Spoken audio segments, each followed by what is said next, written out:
Welcome, folks. Round 3 of pool play on day 1 of Silicon Valley Sevens. Brian Hightower alongside Gareth Reese, former international from Canada. Gareth, so far, what stood out? Well, there's some upsets here. The lights are on in the evening here, and there's still a lot to be decided in our third of the pool games on day 1 here at Silicon Valley Sevens. And one of the things not to be decided is who's going to win Pool B. It looks like Australia will win Pool B, but still lots to play for here. Fiji still with a narrow chance after tying Japan in their second match. Japan looks good, but they've got to play well against Australia. And up next is Fiji. They will take on China, and Fiji needs to win decisively. They need to score points. No question. The points difference comes into it. Just to explain, we have 3 pools of 4, and to reach our final 8, we'll have the top 2 from each pool plus 2 of the third best finishers, and that's determined firstly by number of points, how many wins you get, but then secondly by points difference. So Fiji, if they can beat China here, and the odds and the bookies would say yes, need to score a lot of points. Well, it's been a tough day for Fiji so far. They are winless so far in the tournament after 2 matches, and they've also lost a player. Amanoni Nasilasila was ejected from the tournament with a red card in Game 1 against Australia for a high tackle. So effectively, Fiji is down to 11 men. 6 of those 11 are newcomers to the squad, and they run out in this starting 7, many of those debutantes. China has yet to score a point in this tournament. They will look to surprise Fiji and cross one over. And there is the Fiji lineup. And Veramalua, the Olympian, will lead the charges, but Joshua Vakuri Nambili, Viliami Mbololai among the youngsters looking to get a shot. And China, inspired by the Olympic announcement in 2009, works their way forward against some of the best international teams trying to get better and prepare for the 2020 games in Tokyo. The kickoff, and it goes into the hands of the Chinese number 2. That is Zhang Chao. And now Chao once again, and the setup to Shan Changshun. And Hu Zhenye on the corner, slips a tackle. Ball still alive, to the hands. Oh, it's China. They will finally score a try. And a well-worked try it was, keeping it alive on the corner. Shan Changshun, who started the movement and then finishes it, Gareth Reese. Yeah, a little fend-off there. The jersey grab wasn't enough. And I was going to say, China's got nothing to lose here. And they have done very well to start this match with the opening score. It's a Fijian team that has often on day 1, Gareth, looked confused. The defensive structure just not there. And admittedly, it takes a while to form that structure and to trust one another. And sometimes that's forged over time. These Fijian players haven't had a lot of time together, and they look like it. Yeah, they do. And Gareth Baber won't be happy with that first effort. You know, China have shown very little in attack, but on that occasion, we're allowed to look pretty good going up the left-hand side. Fiji will need to wake up quickly and start scoring points if they're going to have any chance at the quarterfinals. And there is the 3-try scorer, Bettina. Ball squirts free, but Bettina regathers. Space out wide for the Fijians. Jasa Veramalua out to number 5. That's Mbololai. And then there is a Nare Tavita. Scooped up by the captain, Veramalua. And the hand to the face of the Chinese player. And there is Alavoso Rato. And Rato out to the youngster. Oh, and he splits the defense. And finally, things start going well for Fiji. Viliami Mbololai. Well, that was route one right through the middle. Mbololai. Didn't look like it was on. Look at that. Saw a bit of a hint of a gap and took it. And Fiji taking a quick conversion and sprinting back. And they know what they have to do here. They've got to get over this try line a few more times. Yeah, 7-5, and that's only 2 points to cover their point differential. They need to score many more tries. They need to speed this game up, and they need to act as though they're losing this entire match, no matter how many points they manage to score against China. And I feel for Yangli Flu here as he takes the big hand in the face. And look at that, Fijian running with the ball in one hand. That's what they look like at their best. So a little bit anxious off the kickoff, and adjudged to be in front of the kicker is Jasavera Malua. And so a free kick from the halfway line for China.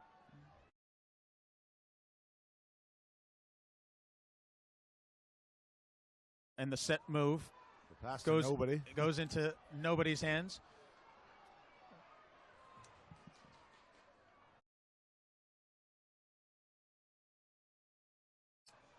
And that's Fuling Yingli. And the try scorer, Shan Chengshun. And Chengshun testing the Fijian defense once again. Offloads to Ma Chong, but coughs it up. And there is an R.A. Tavita. Interesting. I don't know what the call is. He has to be on his feet. Is he suggesting he was still on his knee when he intercepted that ball? Because he's not offside. Perhaps let's take another look here. Yep. No, he's clearly on his knees there, so can't play the game of rugby unless you're on your feet. Good call from referee Harrison. And there is Batina. And just the play unclean from this Fijian side. Batina re-racks it, sets it up, and a knock on. And every mistake not only working against the clock for Fiji, but the scoreboard also. Yeah, and we said, Brian, the lights are on here. It's a little bit, the atmosphere is building. There's a good buzz in the stadium. And that's usually when Fiji respond and put on a show. And they are proud to be Fijians. But right now, we're just seeing little mistakes like that knock on and not giving these fans much to cheer about, although he doesn't seem to mind. And a lot of pressure as well. There's Ma Chong. Ma Chong tests the sideline. That's where they scored first. First points of the tournament for China. A well-worked try on the far touchline. Patience. You can see this Chinese team growing a little bit through this first day, Gareth. Oh, yeah, they definitely learned a lot. And speaking of growth, another try. Oh, forward pass is the call. Unkind to China. They would have gone in for their second try of the tournament. Yeah, that was kind of bizarre. He was waiting out there on the wing, but he was ahead of his teammate. There's no question this pass is forward, but it has to be. Look where he's standing.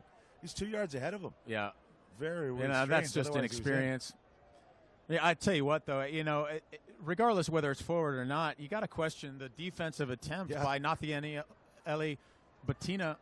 You got to put a shoulder in. If you want to be a sweeper on this Fijian team, you got to put guys down in the corner. Maybe Chung Ma, the Chinese player, couldn't quite believe he was unmarked. Another loose ball on the try line. And pass back inside, so it'll be a 5-meter scrum to China. Well, Brian, we talked about the importance of sevens rugby in the island of Fiji, the nation of Fiji, and if they're staying up late with their generators on and watching in the villages, they won't be happy with the performance here. The Silicon Valley Sevens by the men in white. Yeah, for me, this is where you go rolling maul if you're China. You just ball out of the scrum and then bind and drive. I know it's not going to happen. But this is going to happen. Blindside, nobody home. China scores another one.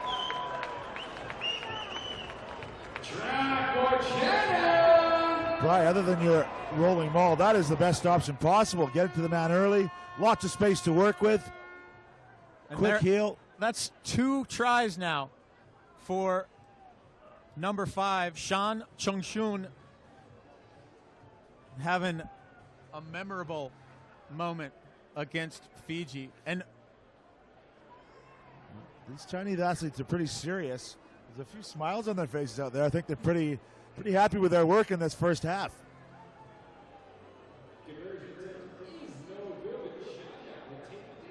Lots of head scratching in the Fijian huddle.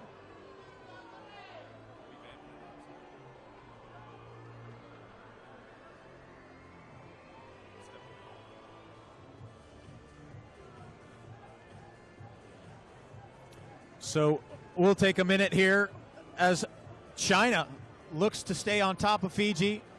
Fiji, a lot of head scratching there, and they will attempt to right the ship. And we'll be back in just a moment.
Welcome back here to Silicon Valley 7. It's a real festival. We got some music going. We had the Fall Classic, the Penn Mutual College Championship in between. Some great action there, Brian. And they've been a big supporter of college rugby, I know, and good to see those athletes out here. Yeah, they really have, and they've gotten on board for not only this Fall Classic, but the title sponsor for the Collegiate Rugby Championships that happen in the springtime. And they've really embraced the rugby culture and the rugby ethos, and they've tried to develop it into their own company, as we see Fiji now squirting out of a tackle, and that is exactly the kind of start that they need from Alavoso Rauto. Well, Penn Mutual's slogan is they love rugby. Penn Mutual loves rugby. Fiji loves rugby when they're playing like that, pouncing on the bouncing ball. That'd be a good slogan. We love rugby almost as much as Fiji. So, Rauto.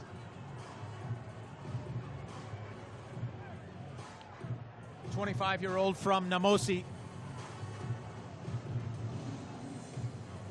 And Fiji goes quickly.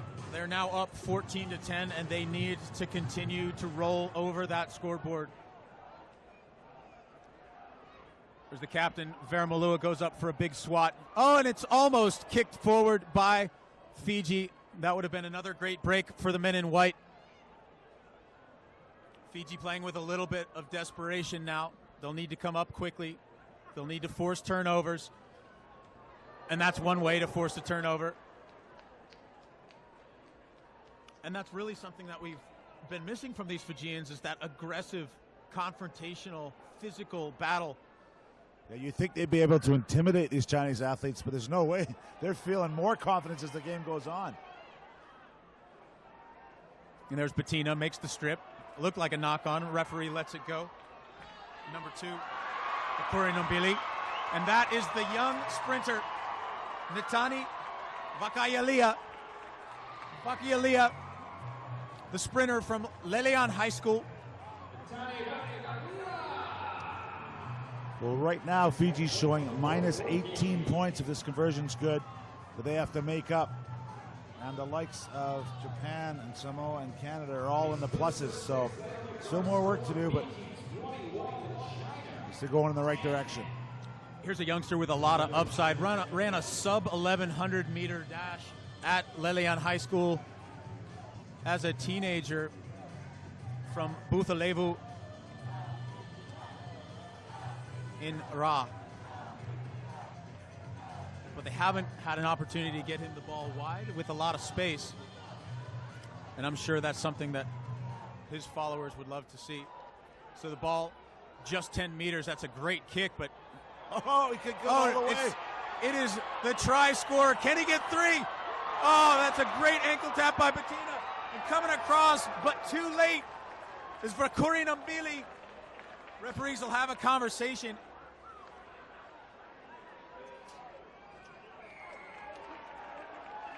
Well, the referee's having a look, and he's going to give it. Look, the ankle tap, but he gets back up on his feet, goes for the line.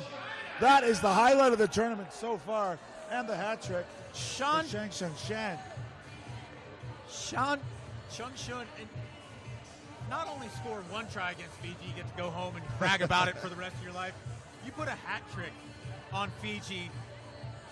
That's a really good day for the number 5, Shan Cheng-shun. Remember, he was the man lifted to take the kickoff, and he just kept it, and he went 60 meters.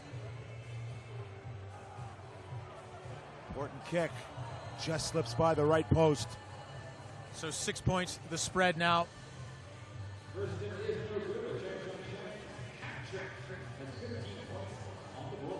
Again, 3 minutes. Look at this. But we know he's got the pace, but he also had the whereabouts to get back to his feet after the ankle tap. Stayed in bounds.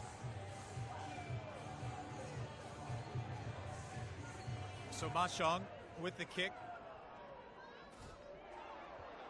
And going up for the ball is Tavita. Skipped out wide to number 6. That's Aroni Buthango. And Aroni Buthango will take it himself. And he will outrace number 7, Hu Zhonye. Fiji scores again.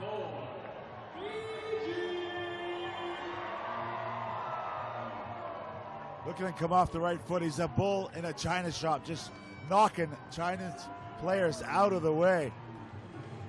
Power and pace. Aroni Buthango from Naitasiri. He puts one down. And Bettina with the restart kick. Great kicks by Bettina. Uh-oh. Oh, and that's taken by Fiji. And that'll be quickly converted into a try. That is Anari Tavita.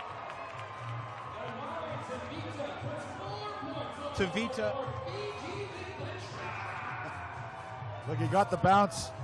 He's got the pace. So now they go quickly, 35-15, and they need to score more points. And here goes Bettina once again. Currently -9 on points difference over these first 3 pool matches.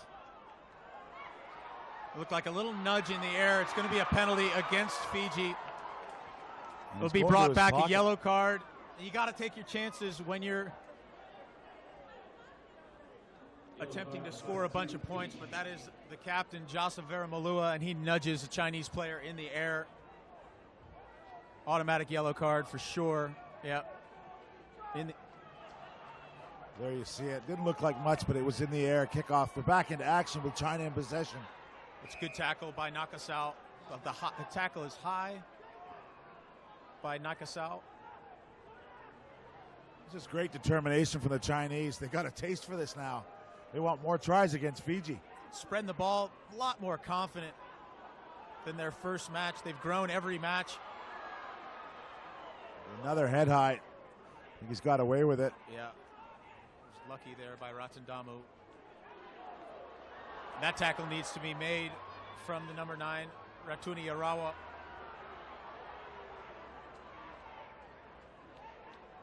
China looking to put another try on the board. 0's on the clock. And that's an important spill. Penalty. Advantage played to China. They'll get another shot to put one over. Ball into the gap. A great crunching tackle by number 9. That is Ratuni Arawa. And the game is over. 20 points difference. And Gareth, I don't know all of the calculus that has to go into the quarterfinals and the top 2 finishing third place teams. And I'm not sure Fiji's done enough. What do you think? Well, I can see right now they're sitting 9th in the standings. They're at a -9 points differential. We'll keep an eye on the other matches. But aside from that, what a moment for Chang Shenshan with a hat trick against Fiji. Well done, China, in your third pool game here.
Rugby to 5-7-0-0 count.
Rugby has deep roots in the vision for the future.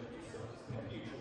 As one of the oldest, fastest growing life insurance companies in America, they're here to be your history and support you along the journey in life. Learn how Penn Mutual can help you live life with confidence by visiting PennMutual.com/rugby. Penn Mutual, your game plan for insuring life.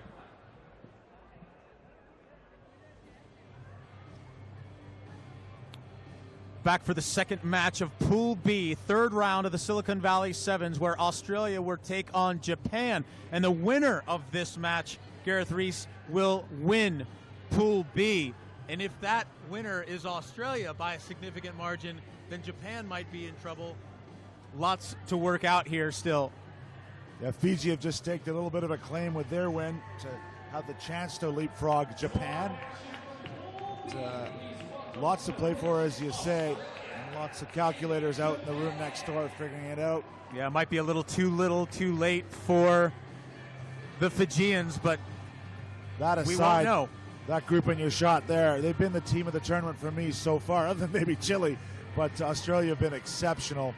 Really good team performance, and a few individuals stepping up there. O'Donnell doing well, Kennywell looking dangerous. Excellent work from that team. Yeah, they look composed, and they never get shaken. So the pressure that the opposition puts on them, they just kind of shrug it off, and they re-rack and they go. Japan has played well, though, and they've got some players who can really do some damage. Soejima has scored 3 tries. Lote Tungiri, always a factor. And let's not discount Noguchi, Motomuro, the guys who get pulled off the bench, and you know, you gotta like what Coach Damian Karuna's done with his Japanese squad. There's the kickoff, and there's Seru. Well, that was my guy I was going to pick out of that list. When he's been good, Japan's been good. And there is Noguchi.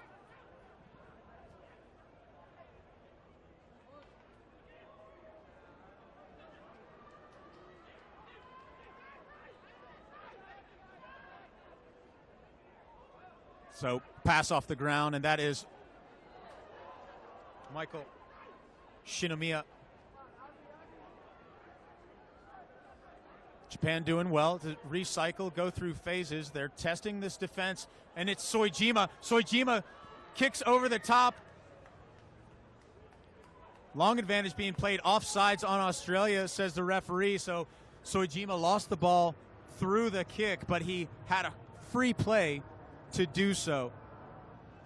Yeah, Grove White not in doubt, the referee there. So Michael Shinomiya will kick the ball into touch and set up a line out. If you got a guy like Seru, 6'5".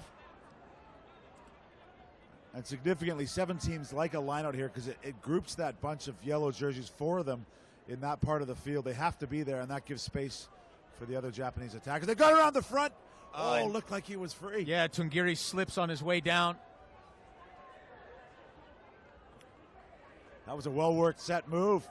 Looked like Tungiri had a clean pair of heels, but he just lost his footing. Good discipline by Japan here, and they win another penalty. They'll set up the set move here. Surprising for me they don't take another line out. It was good enough for him last time. Why wouldn't they do it this time?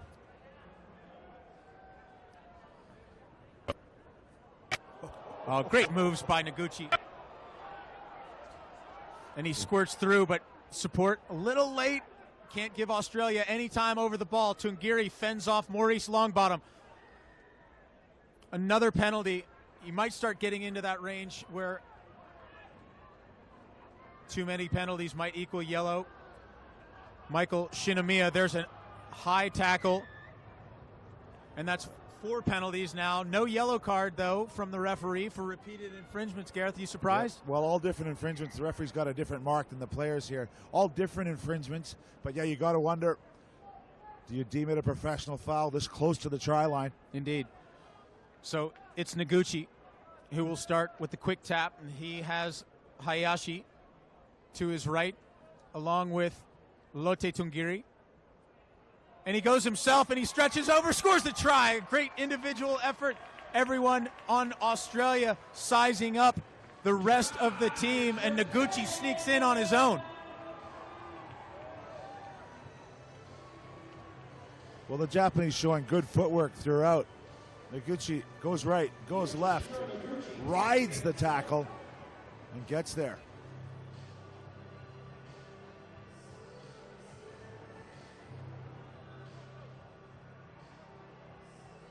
The cherry blossoms with the first blood here. And here's Noguchi to add the important conversion. And it's good. So 7-0 is the score.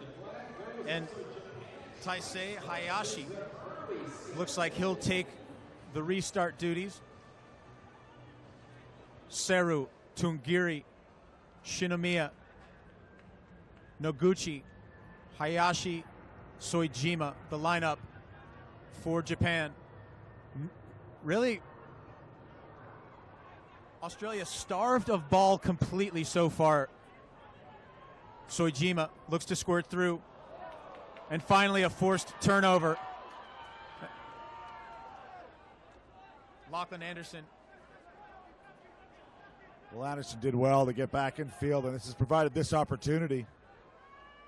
Kennewell out to John Porch.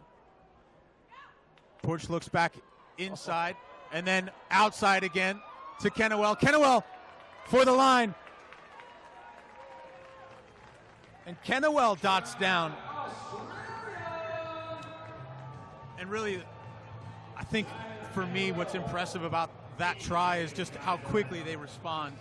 All the ball has been in the hands of the Japanese so far. And yet, first touch for Australia, they work it all the way down the field, score one in the corner. Yeah, and I like it, especially if there's some young kids at home. Ed Jenkins there, you know he's a power man, but deftly laying that ball into space before the man was even there. And that's what gave the men in gold the overlap.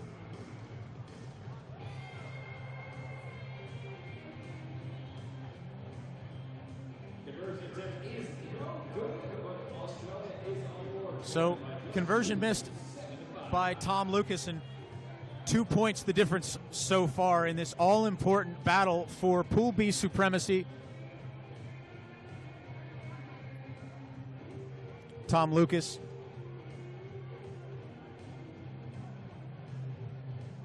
Options right and left, chooses left. And stalemate in the air. Out to Maurice Longbottom. Watch the footwork. So hard to pin him down. Japan does a great job, and that's Dai Ozawa, the captain for this Japanese team. Possibly maybe hands on the ball on the ground. Gareth? Maybe not. I think the Japanese player not supporting his own weight as he's going over to steal that ball. 2 hands on the ground. That's interpretation is a penalty.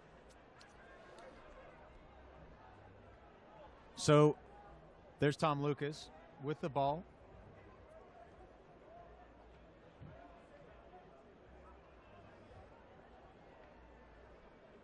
Off to Longbottom. Longbottom finds Lockie Anderson.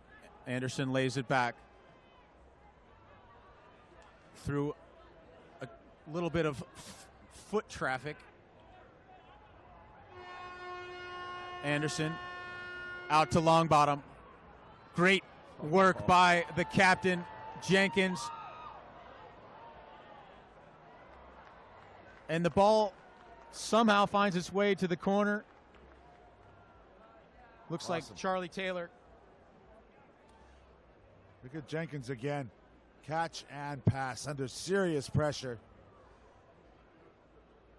The inside threat was Longbottom, so the Japanese really had to get across. And once they would turn their shoulders with quick hands and watch Jenkins move this ball, as one of the Japanese players is just getting some treatment on the field.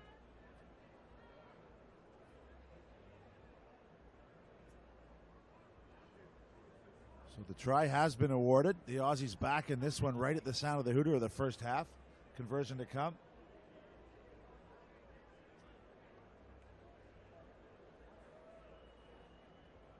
So the conversion by Lucas. No good, so it remains 10-7 at the half here. We'll step away and be back for the second half.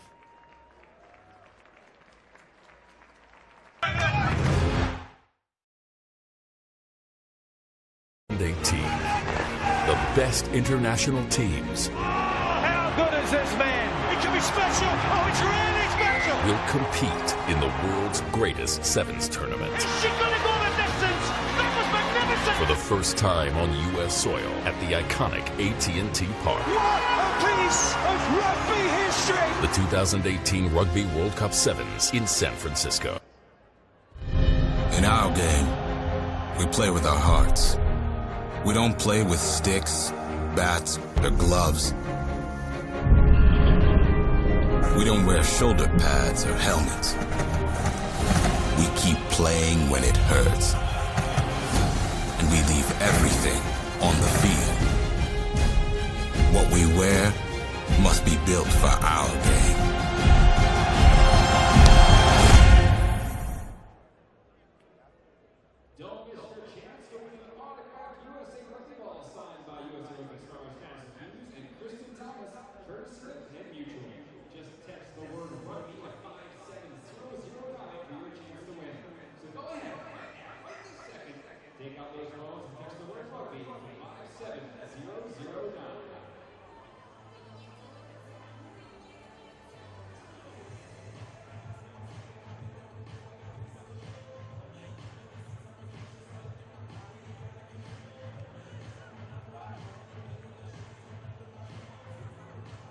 Avaya Stadium, the location, Silicon Valley Sevens, the event, and this is Japan in a tough battle against Australia for the top of Pool B. If Australia wins, they're the champs of Pool B going into tomorrow's quarterfinals. Japan still with a chance, only 3 points down in a tight first half where we saw really a kind of a split half. Japan controlled the first part of the half, Gareth Reese. Australia came back and controlled the second. They did, and it was all about possession. And right away, through their speedster Longbottom, they've secured it. And look, he could go. He could go. Great speed and footwork, and he finds a speeding teammate. Looks like Lockie Anderson. Well, Brian, that's twice we've seen this. This could be a new sevens tactic.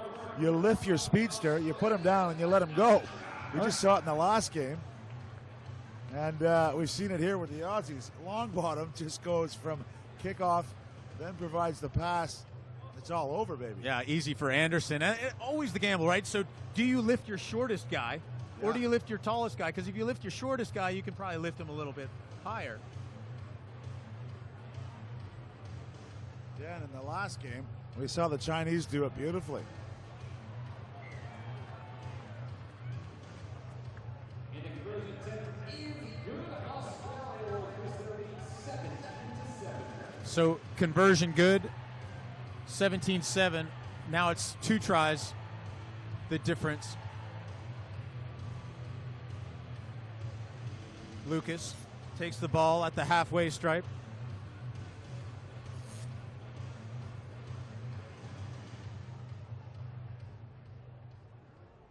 The kick goes towards Ed Jenkins, but it doesn't go 10 meters. So a break to Japan. Still very much in this game with 5 minutes and about a half. Noguchi on the ball. He's been impressive. Noguchi. Back to Haishi. And Noguchi digs one out to Ozawa. Ozawa finds Shinomiya. Tungiri cleans it up. Back to Noguchi. The cross kick is on. Cross kick. Nobody home to cover it. And bounces into the hands of number 12. That is Motomura. Can't finish.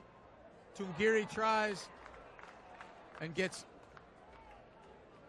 dumped. Wow. That's Seru who gets dumped into touch. And so quick throw to Longbottom. And he's got the moves to beat every man wearing a blue shirt right now. Oh, my. Huge hit. You rarely get to see the ball carrier making the hit, and that's exactly what happened there as Charlie Taylor hangs one up. Lockie Anderson to do the cleanup work, and thank you to his teammate. And he'll dot down in the middle of the post, try to buy a little time off the clock as well. Well, we've seen the full range of Australian sevens rugby there. A massive hit by Ed Jenkins. Look, just sit down. And then once the offload comes, they go right through the middle with a kick and chase. That shows the full range of seven skills.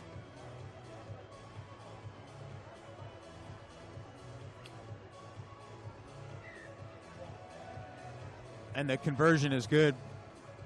Yeah, Jenkins just absolutely flattens number 12, Motomura, on the tackle attempt. That's great vision too, Brian, just to see the space, see that there's no one in behind covering.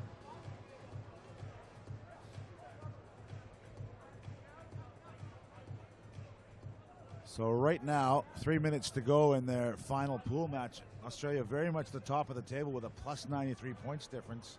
A great take in the air. Looked like, is that Kennewell? It is. Nope, Sam Myers actually in the game now for Australia. And a great take in the air.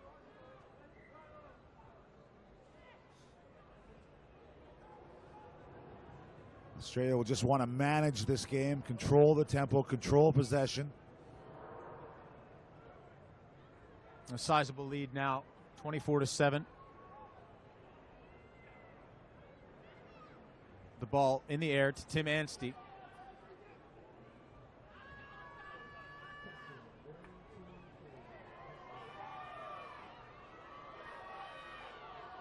And there's Myers. John Porch cleans up. Out to Longbottom. Kennewell. Oh, Kennewell finds Anstey, and Anstey's going to dot another one down for Australia.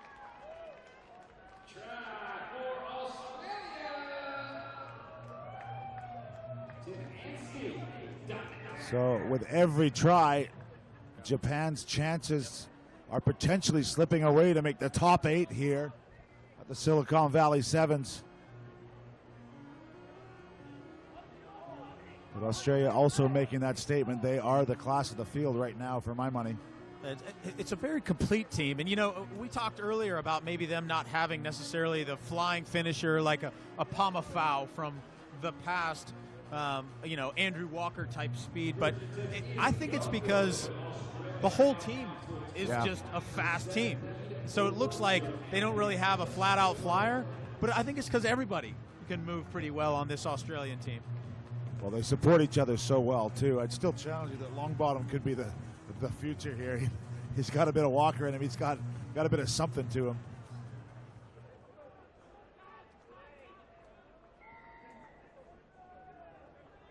Charlie Taylor goes way up for the ball.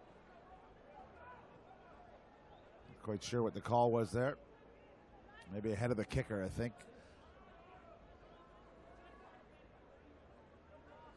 I don't know if the San Jose Earthquakes will be too happy. There's a couple of divots in their field from the intense play of day one.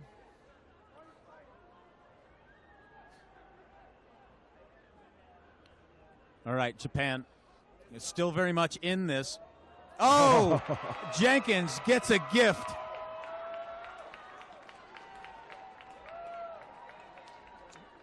This game is really hard to play, Gareth Reese, and sometimes you get it a really easy break. It is cruel. But I would say just reward for Ed Jenkins. A big grin on his face. That's right. Right place, right time. And he's been setting him up. I mean, you got to give Jenkins all the credit. We've seen him today put his body on the line and make some great offloads. Well-earned senior member of this squad. So Australia going to end up plus 105 points. And Japan are going to be around about 20 points. So they'll wait and see the results of these next two pools. Yeah, Japan could be in trouble to make these quarterfinals now after a pretty good start. Beating China 47-0 and then tying Fiji, but losing 36-7 now to Australia. And we'll see how it all shakes out.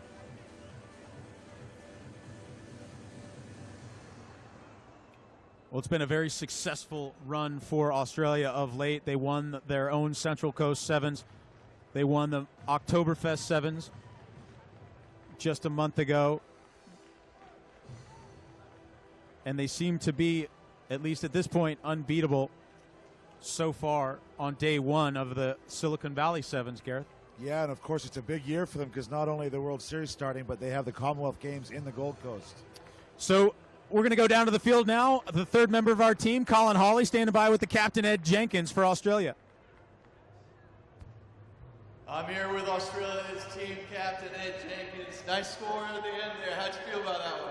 Yeah, it was nice. I think the boys played pretty well over the day. I think we lead to one try, so the defence was pretty impressive and got to back it up tomorrow.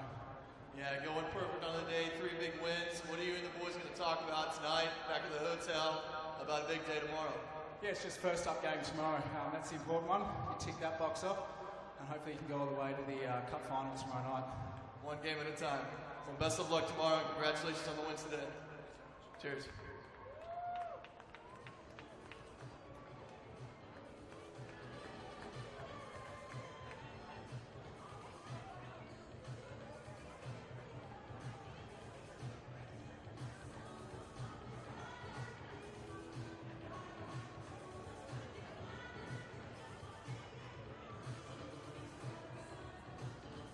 All right, that's Pool B. Australia at the top, and Japan waiting to see how the rest of the tournament shakes out. Meanwhile, we're pretty much locked up in Pool A. Samoa, 1 win, 1 draw. You see there Ireland, Canada, and England to finish out.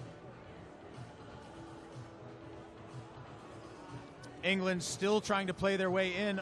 Everyone's still very much alive. Remember, 3 points for a win, 2 for a draw, 1 for a loss. And so Pool A is still a toss-up. Oh, look at those. Oh, look at good-looking kicks. Gareth Reese, if you would have been, you've been flash in those shoes. I'd have lasted about 2 minutes with my teammates if I put those on. Proud Englishman. So it's England versus Ireland in Pool A. Third round of pool play here. Ireland, who knocked off the Canadians in their last match, 19.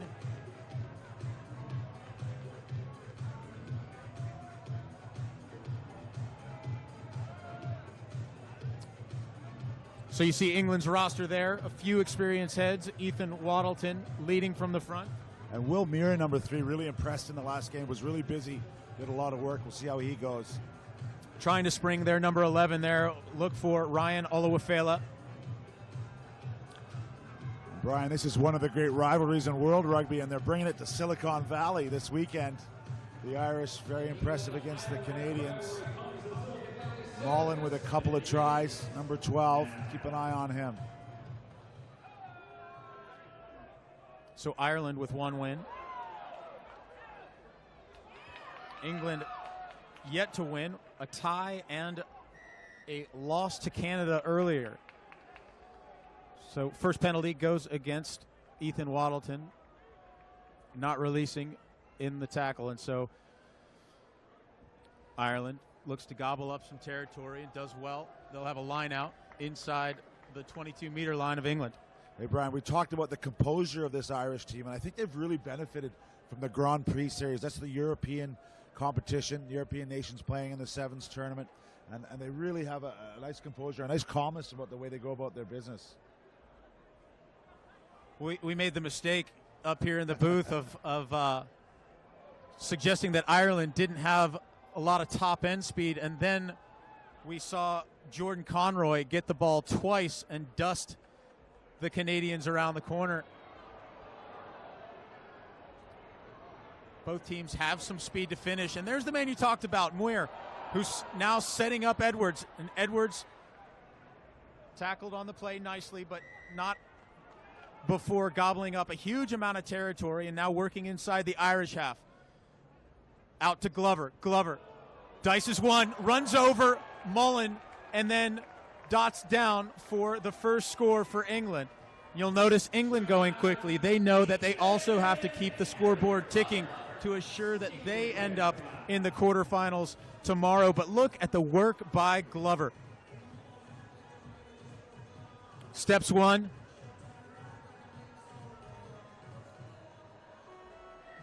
Brian Mullen can't keep his feet in the tackle, and Silky smooth stuff there from Harry Glover. Yeah.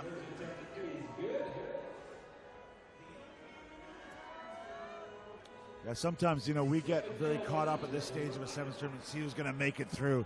But as players, sometimes you just got to get on with your business. Don't worry about scores and stuff. Just play, play, and score, as you said. Indeed. Keep it moving. So it's Will Edwards. Conroy digs it out.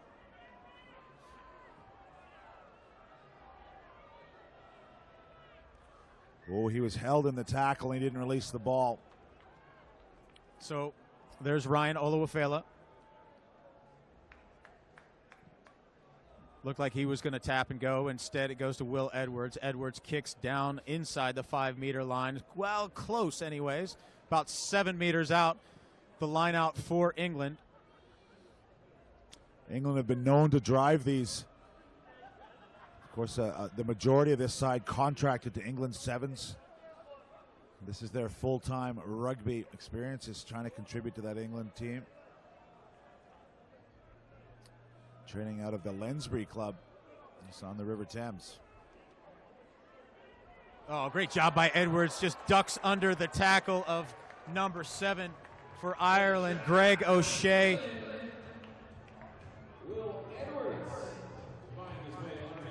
It's a little bit too easy if you're Irish. Just one show, and he ducks under the arm there. Unfortunate for Greg O'Shea. Yeah, and just body position there. Feet really not moving, and kind of high orientation in the contact area, and a nice little slip of the tackle. One of the things I've seen too throughout the day is we talked about in that first match against Canada, England maybe getting pushed around by the bigger Canadians, but they seem to have really started to front up and actually get their shoulders involved more. I like the way that Muir has played, the number 3 for England, and Ethan Waddleton always a load. It looks to me like they've been given a bit more license to back themselves. O'Shea can't find the ball. Penalty against England. The new interpretation, you can't kick a ball out of a ruck anymore.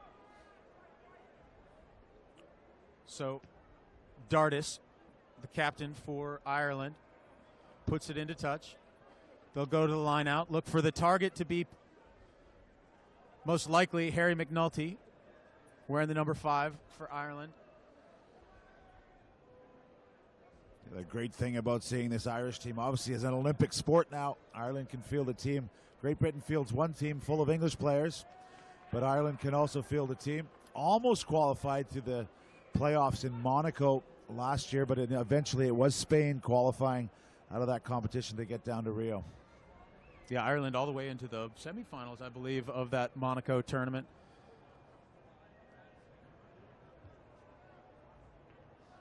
Different kind of rugby dreams available to the men and women now these days, especially on the 7th Circuit. So here is George Ducati.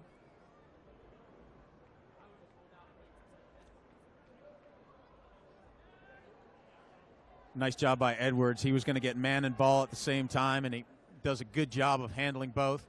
Ducati trying to find Oluwafela, and Oluwafela looking for a little bit of green and then creating some on his own. He's got good pace. Can he get the corner out of the hands and a good offload to number 7? That's Charlie Kingham. Ireland regroup well, though. And the miss pass out to Glover. Glover trying to slip the tackle of O'Shea, but O'Shea won't let go. Ducati out to Edwards, to Muir. Straight down the middle. You can't give him space. Great job by the forward, Will Muir. Well, you spotted him earlier. You talked about him, Gareth, and he delivers for you. He threw that dummy about 10 meters away from Fergus Gary, and he still got through the gap.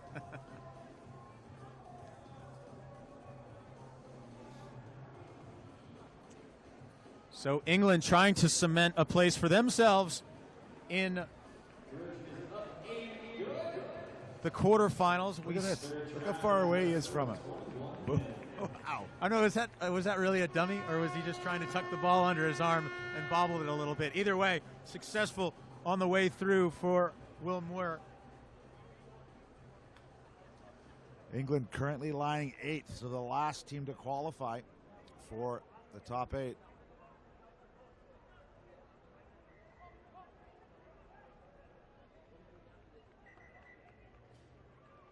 So, halftime here. England 21, Ireland 0.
Ready for second half action here. Ireland versus England. This is Pool A. The winner of Pool A yet to be determined. It could very well be England.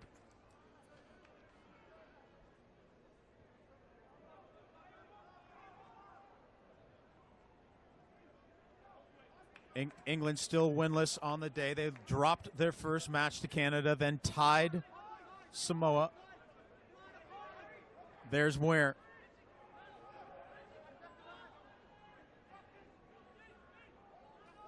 Good straight running by Muir on the day, and there's Oluwafela. They've really done a good job. Defenses throughout the day bottling up Ryan Oluwafela, who's a dangerous man with the ball in hand. There's Will Muir. Kingham in support. Ball to Edwards. Glover comes inside now, leaves Oluwafela on the corner. Can't get him the ball, though, and held in the tackle. And so Ireland with the quick tap. There is the number 3, Shane Daly, now in for the Irish team. And Mark Roach ends up getting the ball all the way to the corner. And there's Will Muir. Oh, he's won the penalty as well. Well, I tell you what, he's done well, this Muir. Brian Mullen there, the ball carrier, maybe a little guilty of thinking he was going to get around the outside. And you see the arriving Irish player goes off his feet, so that's the penalty. England deep kick into touch. Some substitutions. Referees trying to sort out who should be on the field, who shouldn't. And of course, England up 21-0, happy to manage this. Not desperately working on that points difference, just want to hold on to this win. Here comes Leyland Gordon. Leyland Gordon on the corner now, wearing the number 9. Edwards with a throw. Glover lifts Kingham. Gyrie. Oluwafela trying to find some daylight. Nice pass from the ground. Gyrie testing the Jets on the corner. And Brian Mullen can't catch him. Nice job by Fergus Gyrie.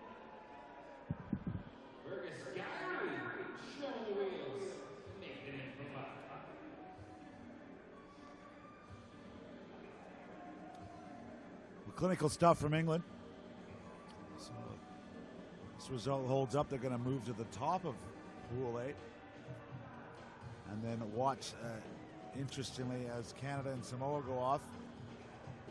Maybe wish for a tie would be the best result for them at that point. But a kick from the sideline, it's a nice one. He's just pulled it a little bit to his left. Good contact by Edwards on the kick, but he just drifts wide. And here's Gyrie once again. Fergus. Normally it's a guy named Fergus scoring for the Irish, not against the Irish, but not in this case. Fergus Gyrie, the try scorer for England. That kick's a little too strong. It's gone straight out, so it'll be possession at center, but they're looking for a quick one, a tricky one. Is the referee going to let him go? Well, unless someone's indicated the halfway, I do believe that's an option for them to take a quick line out. Ref's not having any of it. Play on, Irish ball. Sometimes the players are quicker than the refs.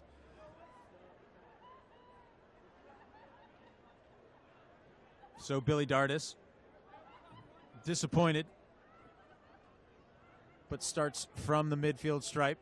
And there's Roche. And there's number 10, Kennedy. And he gets drilled into touch. And that is Ian Fitzpatrick. Nothing like a nice bobbled ball above your head, eh? Exactly. Just little, here, you take it. Oh, no. Here he comes.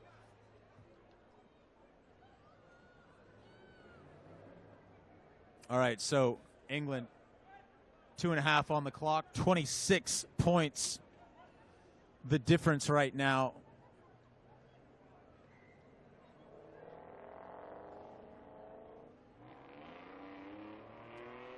They're currently showing a plus 17. Canada with a plus 29 with a game to play.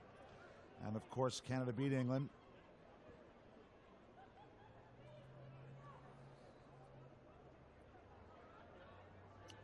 All right, so if this result holds, which most likely it will, Gareth, where does this put England? On top of the pool for the moment, but Samoa and Canada still to play, and one of those teams most likely will win. So there's a chance England could be the best third place team, or possibly hold on to second. We'll see. Edwards.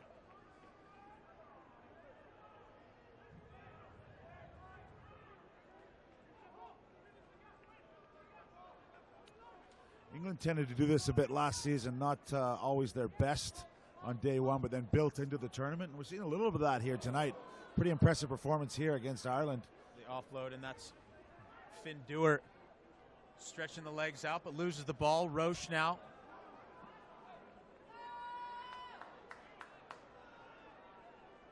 Fitzpatrick tries to find some space. Oh, to the corner he goes.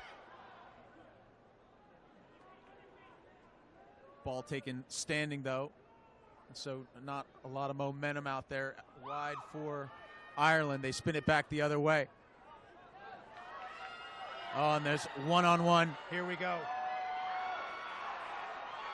Terry Kennedy. Oh, Kennedy picks it up, tosses it down. It's a try for Ireland. Terry Kennedy, whose dad played for Ireland, the 15s team. Cruel bounce for Will Edwards as he outpaced him to get back to that ball, but just couldn't gather it. And it was a well-weighted kick from Kennedy in full flight. See how he puts it on his left foot, I think, here. Oh, his right foot, inside foot. Will Edwards wins the foot race, but then just can't deal with it. It pops up fairly kindly for Kennedy.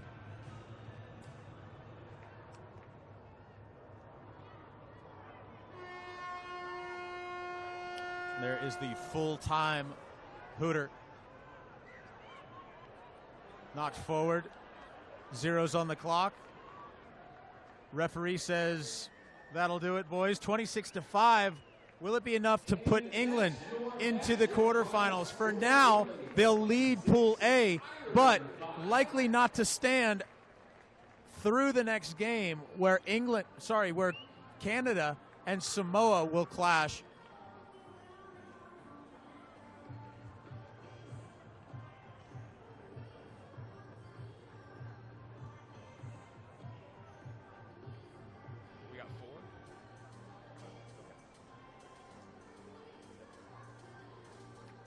We'll get ready for Canada and Samoa in a couple of minutes. Step away for a bit of a breather. We'll be right back. Don't go anywhere.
So here's a look at Pool A.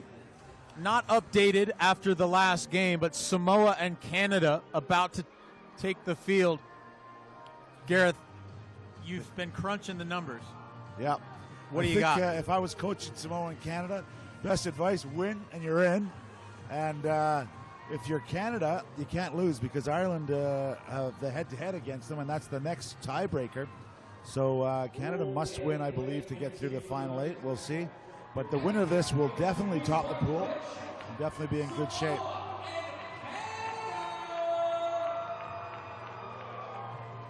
And this match likely to hinge on who brings the shoulders to the contest. Very physical. Both teams have the opportunity and the ability to play a confrontational style. Structured defense will be the key.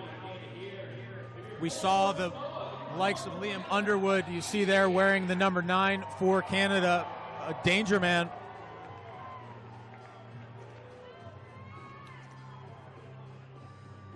Samoa's got some steppers as well.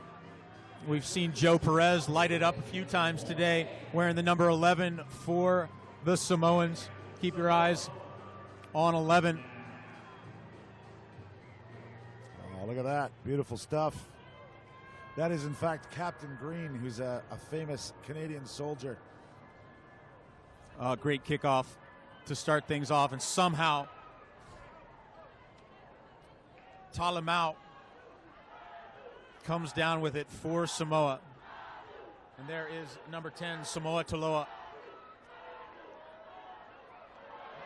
And work back inside to Motunga. And he's tackled. There is Kellett. Out to Alosio. Fa'apale now digs it out. There's Perez on the inside. And number 10, Samoa Toloa once again. Penalty against Canada. Moonlight had a lot of ground to cover there, and he may have got one arm up high. Samoa with a very positive start here.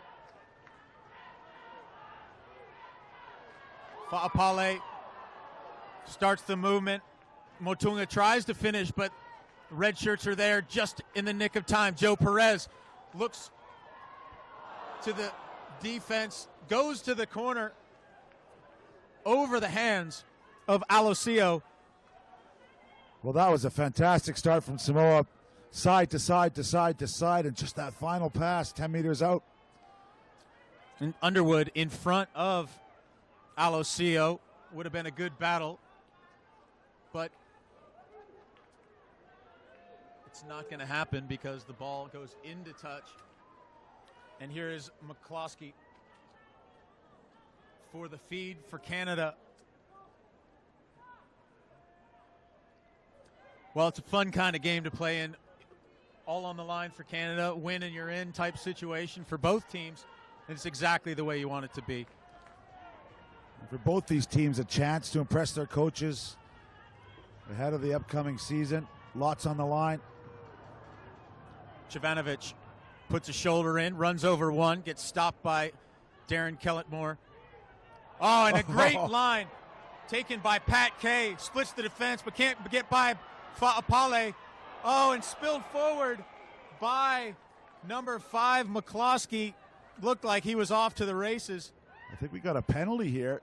I'm not quite sure what it's for, and even he's going to the pocket. Yeah, it sounds like he was pulling a man without the ball, preventing a runner. I don't know. Can't see anything wrong there. He's knocked the ball out of his hand, which he has every right to do. Yeah, I don't. That's a puzzling one. Yeah, it must have been a but penalty it'll be off 2 the minutes ball. Advantage. Yeah, a little bit of confusion there. So, Pat Kay will re-rack it. He taps. Up comes the Samoan defense. Interestingly, that's a well-worked move there. Well, Brian, you talked about the power, and it was Isaac Kay and Moonlight getting the hard yards up the right-hand side. And then just sweet hands. Underwood, the benefactor on the end. Really difficult to account for either one of those big men who can run and rumble. hard to account for them with one defender. So you're really forced into a situation where you have to play a couple. There's Moonlight.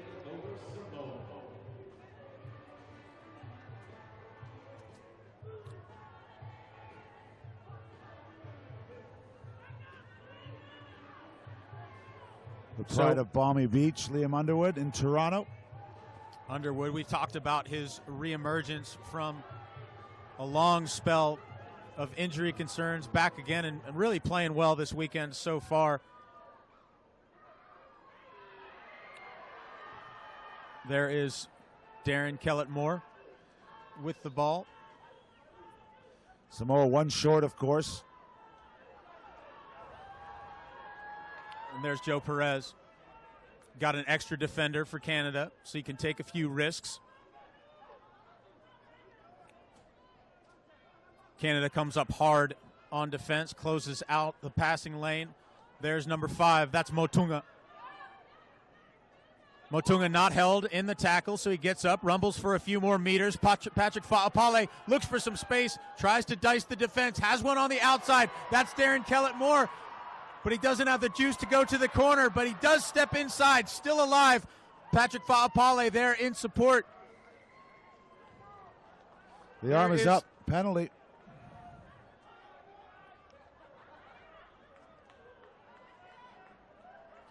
Well, Kay had stolen it momentarily. Did he hang on? Referee says play on. Oh, Kay had it in his hands. Interesting option there. Number 5, Motunga, drives for the line, but he runs into a sea of red. Offsides? Yeah, Canadians got to be careful. They were off their feet there. The referee's coming back, giving a mark. So 7-on-7 again after number 4 for Samoa is back in the game. That's Silau Talamau. I think the referee's actually called held up over the line, because it's going to be a scrum 5 meters.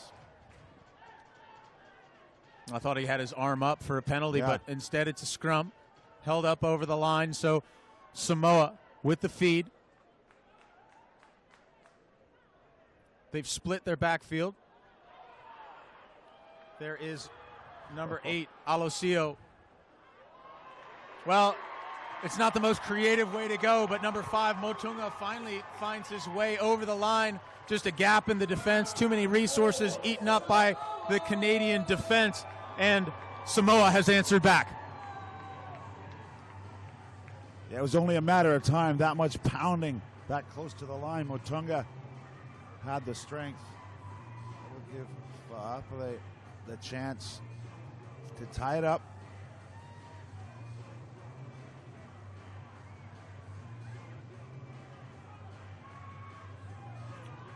Easy conversion there for Patrick Fa'apale. Locks it up at 7 here. Tight one here for the battle for Pool A. Initial hit was good for Moonlight there. He rocked him back. He did indeed, but just you could see, it looked like Isaac Kay maybe stepped inside, didn't need to be there, could have stayed out on the fringes and maybe made that tackle, but really difficult.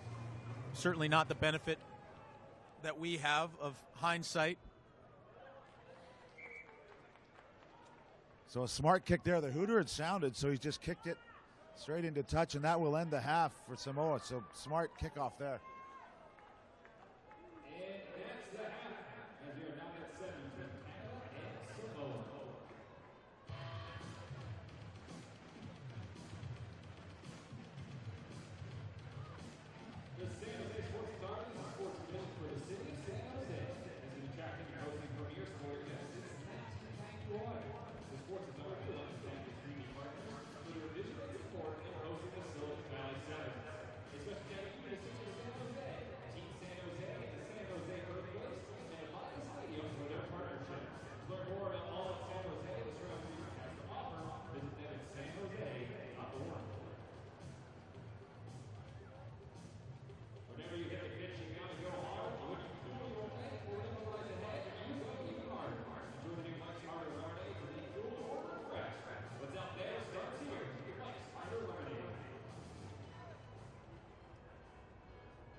Back for second half action here for the top spot in Pool A. You've got Canada and Samoa locked at a 7-7 tie. Patrick Falapale with the ball at midfield. Ball bounces on the ground. Moonlight scoops it up. Throws a big pass over the top. Lands in the hands of Mullins. Matt Mullins tests the corner, brings it back in. Pat Kay there to help out, and Isaac Kay with the ball in hand. Looking to Pat Kay, but instead finds Moonlight. Moonlight rumbles, takes a few bodies with him, as per usual.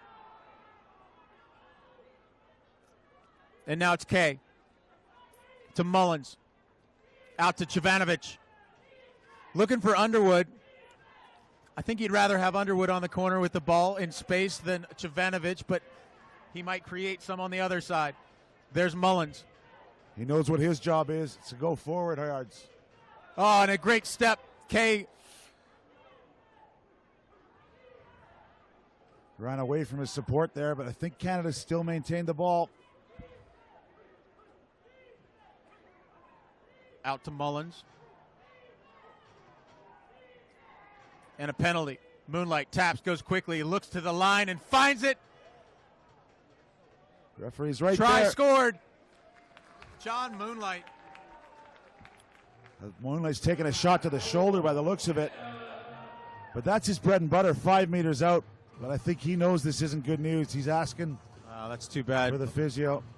You know, Moonlight, he's been an Ironman on the World Series for the last 8 years, almost eclipsing the 60 event mark.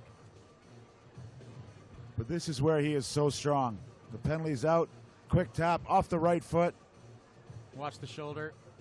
Yeah, he just got an arm around the neck there. Yeah, a little awkward there. And classic Moonlight, he's in pain. His shoulder's hurt. He wants to talk to the ref about something before he leaves the field. He knows his priorities. And he's just giving his team the lead. Phil Burnham will come on for him there, the man from University of British Columbia.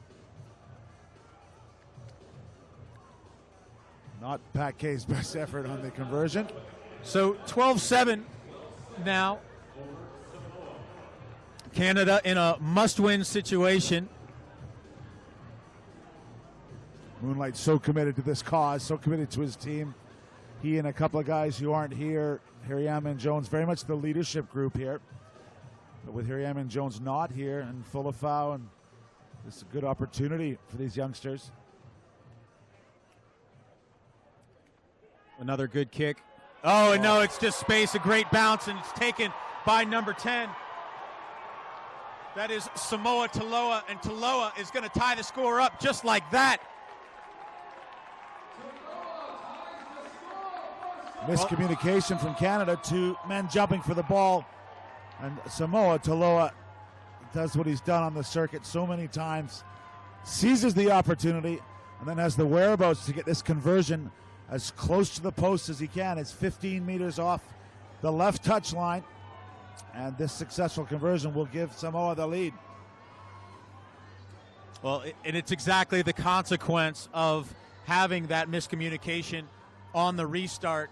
And Samoa really looking for the ball to be squirted out or batted away. Conversion not made by Samoa, and so we're still locked up at 12. Yeah, two guys caught well here by my man on the right, Gareth Reese. Two guys jumping for the same ball at the same time.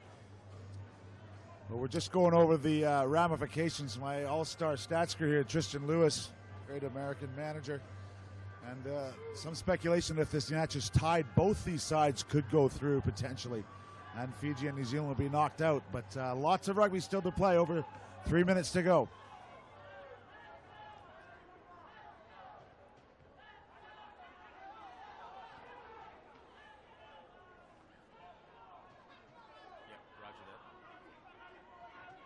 So Canada wins the ball at the restart. There's Jovanovic. Looks to pass, but doesn't. Then he does. Nice, scoops it out again. Biggest halfback in the game. McCloskey.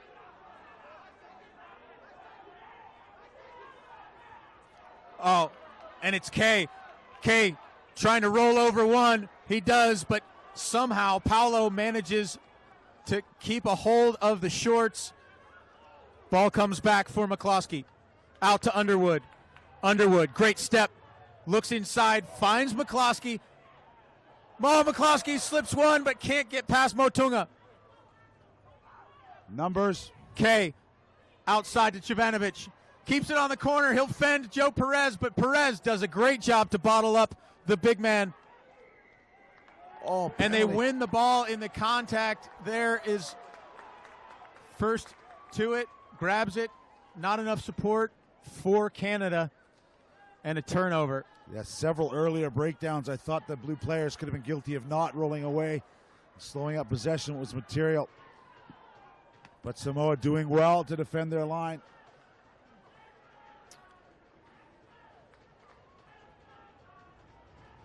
Happy to walk to this line out. Yeah, and you got to know that Gordon Titchens knows that a tie puts Samoa in to the quarterfinals. So they're not necessarily in a hurry to score.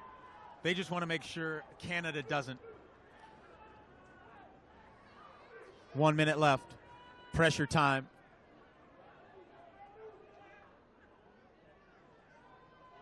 Canada steals the line out. Knocked forward, though, says the ref. I don't think Luke McCloskey thinks he knocked it forward. Yeah.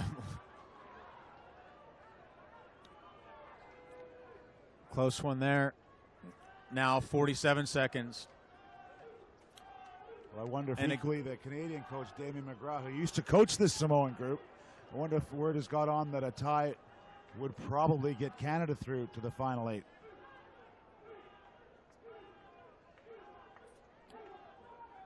They re-rack the scrum. Time slipping away. There's the feed. 19 seconds. Out to Perez. Perez tries to slip Underwood's tackle, but doesn't. Penalty.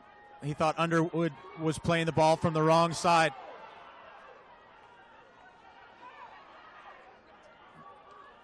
Alosio. Perez. Zeros on the clock. Last chance here. Oh, Samoa. Samoa goes down the touchline, and Underwood saves the try.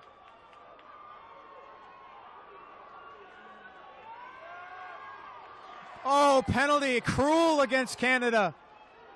Referee says the man was on the ground playing the ball, and so Samoa takes the tap, drives towards the line. There is Ale. Jacob Ale with the winner for Samoa, and the dagger for Canada.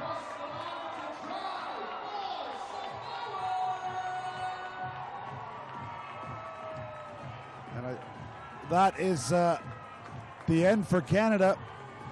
Ireland will win on the head-to-head. Ireland potentially go through with 5 points here.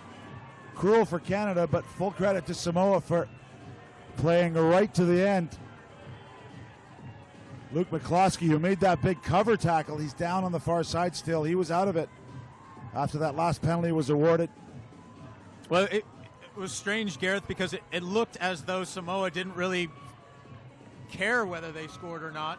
They were trying to run the clock out, but just had to keep playing rugby, and eventually they find themselves close to the line, and you get that close to the line, and then it's automatic. You just instinct kicks in, and Ale across the line. Way. Yeah. So in what we said was a toss-up pool, Samoa ends up getting through.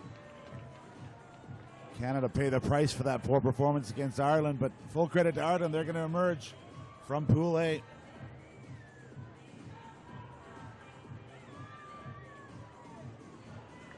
One of the great parts of this game is the handshake after every match. Doesn't matter whether it's 7s, 15s. Some of the pro sports in the United States could take note. Disappointed to see the end of the World Series after 7 games and nobody shaking hands on the field. I think this game really could teach a thing or two to some of the professional athletes. Well, disappointment for the men wearing the maple leaf. Gareth Rees. Some hard-fought games, too. Oh, really tough pool, this one, with England and Ireland. We always knew it was going to be tough. Credit Samoa for bouncing back, giving a lot of this local support here in California, something to cheer about. They'll be in the Final 8 tomorrow, and for some of the younger lads in red, there'll be some soul-searching, some good lessons learned, but that's exactly why these teams are here at the Silicon Valley Sevens. And down on the field, Colin Hawley with member of the winning team from Samoa. I'm here with Samoa's captain, Tomasi Alessio. Amazing try at the end of the match. Put you through to the Cup quarterfinals. Tell me how you're feeling right now. Oh, it's an awesome feeling. You know, we've grinded out 3 good wins today against 3 quality sides, and to come out on top into the Cup quarters tomorrow is very pleasing. Amazing wins for you guys' squad. You're going to go home tonight, rest and recover. What are you the boys going to talk about back at the hotel? Have a good day 2 at the Silicon Valley Sevens. We got a lot to work on, and you know, you don't win tourneys on day 1, so tomorrow will be very important to us. We'll go back and rest, recover, and come back stronger tomorrow. Congratulations on the victory. Congratulations on the Cup quarters. Good luck tomorrow.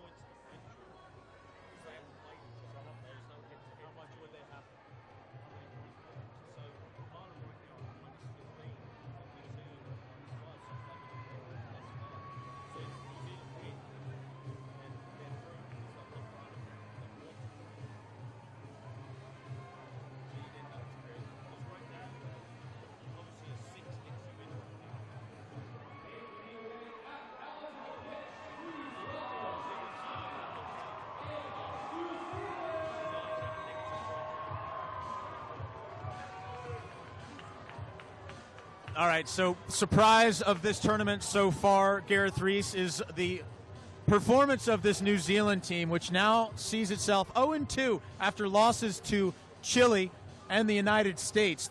The first a 7-0 game and then 24-12 to the United States. But somehow this New Zealand team can still make it into the quarterfinals. And if they do, all is different on day 2. Yeah, because of the points difference in those matches, not a great deal. They're still in the plus, New Zealand, so they could bump out Ireland to the top 8.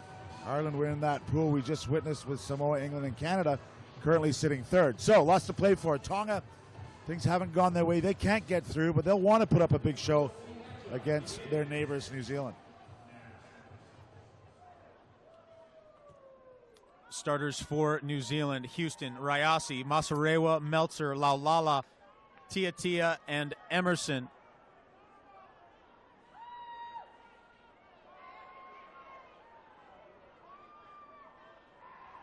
Tonga with an early break, almost nudging one across the line, but knock on, says the referee.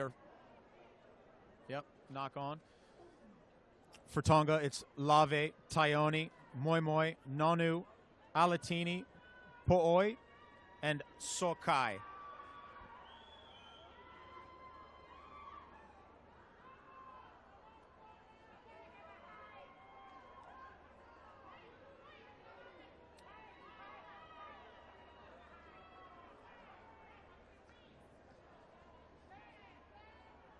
Tonga also finds itself 0-2 after losses to Chile and to the United States.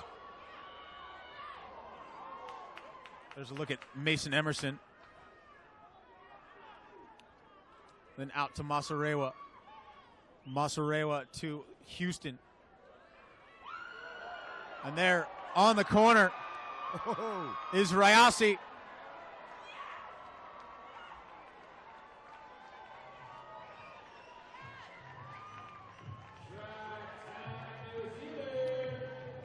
New Zealand using the full width in attack there. Rayasi showed his pure pace. You know, and that's the kind of pace, freakish pace. That's 6'5", 250-pound Salesi Rayasi. Jonah Lomu stuff. Big boy can gallop for sure. Take a look at him in full flight once again. Pass from Houston. And the step. Footwork and speed and size. Check, check, check.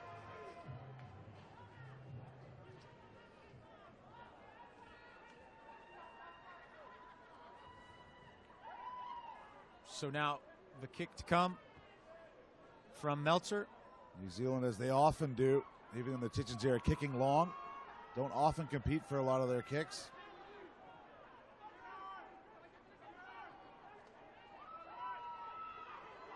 Looked like a little high on the tackle. It was indeed. A referee agrees with me. Rare, but occasional. Just a penalty.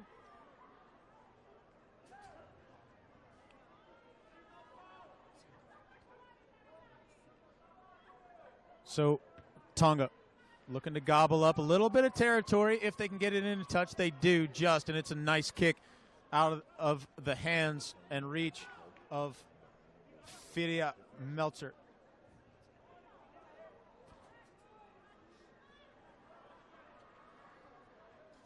Lisiete Taioni with the throw.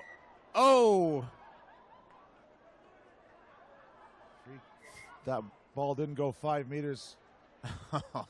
Unlucky, too, because it looked like Tino Po'oi with the ball and nobody defending him had managed to find a way through the defensive line out of New Zealand, but not legally, says the referee. So off they go. Tia.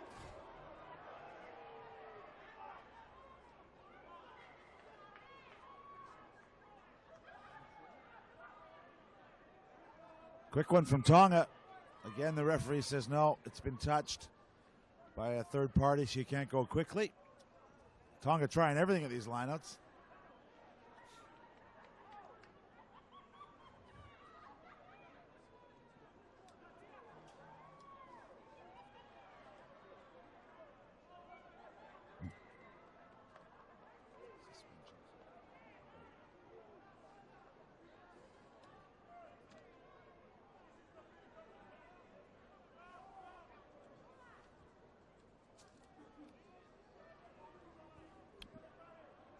So scrum now to New Zealand. Fidia Meltzer with the put in.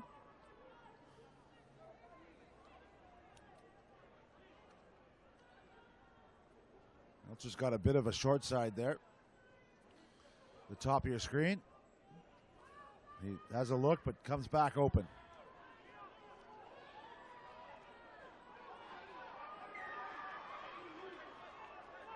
Tackle's too high.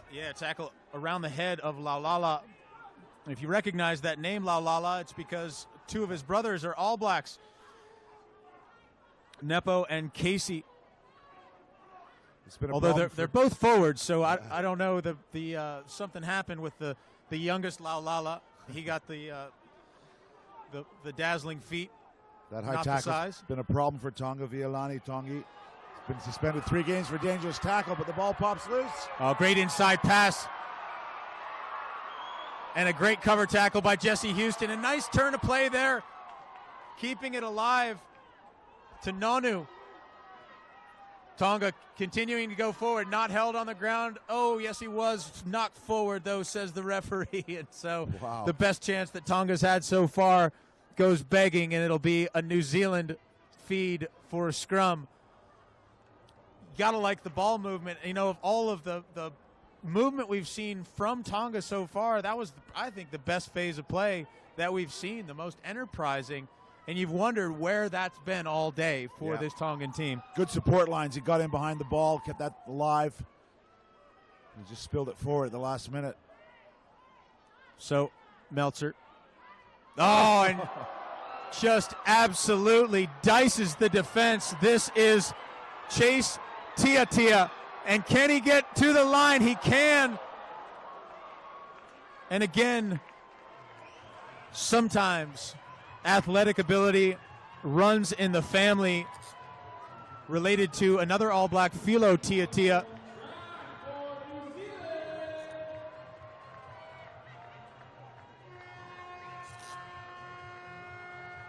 Well, what a breakout from New Zealand. But if you don't think this rivalry between Tonga and New Zealand means something to these players. A big chase from Taione. He goes all the way, can't get it done, and smashes the ground when he can't quite make that final tackle against Tiatia. So it's 2 scores is the difference. New Zealand 2 tries, and they lead Tonga 14-0 in the last pool match of the day for both of these teams.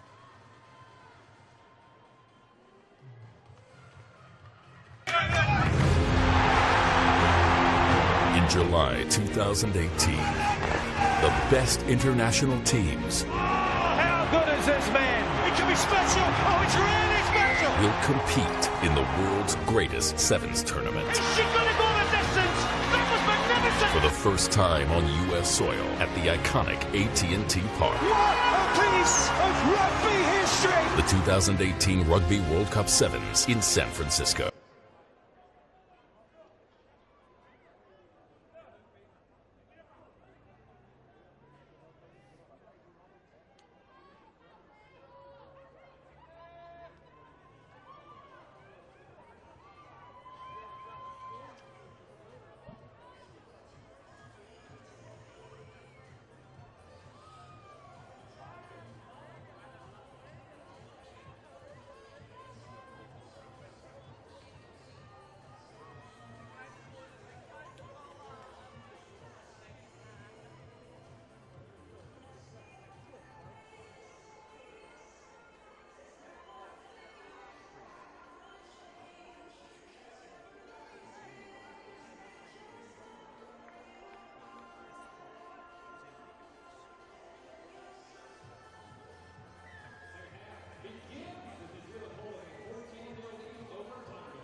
So Fidia Meltzer with the kickoff.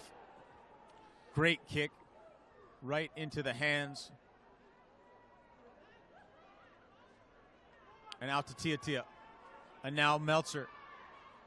Meltzer one-hands it. And then a good offload there. That's Emerson. And Emerson in the corner. And suddenly, this All Black Sevens team has woken up. Yeah, and Meltzer's the one shaking the bed to get him out of bed. It touches the ball and he brings a spark to it. We know he's got the pace. But on that occasion, he showed the guile to get his hands free and keep the offload going. Good work from him. Really nice start, too, and taken in the air by Ryasi. I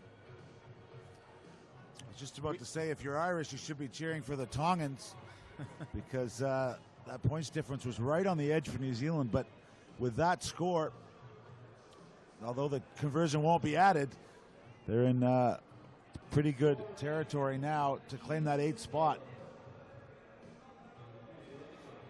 Look at that. Look at all those 4 white shirts coming to him. So that leaves a one-on-one out wide. A battle which New Zealand wins. So Meltzer with the kickoff. And again, Ryasi goes high for the ball, comes down clean with it. Masarewa there to do the cleanup. Houston takes a poke, breaks a tackle, breaks another. Midfield, looking for Meltzer. Oh. Meltzer's there, can't get the ball to him. Struggle for the ball at the ruck. Kicked through, says the referee. A no-no in the new law variations. And the ball goes wide to Ryasi. And Celesi Ryasi is impressive. And the coaches told us that this week, Gareth Reese, and he's delivered. We'll look at the frame on the young man. He's big, he's fast. Yeah, he could be the future here. New Zealand needs a spark. They need some young blood to come through. Not their best season by any means last year. We saw a change of coach as a result. And New Zealand Sevens fans who will now be in Hamilton this year for their World Series stop I want to see the likes of him in full flight. And apparently that tournament's already sold out. Sold Garrett. out. Yeah. They hooked it on to all and that's great for New Zealand.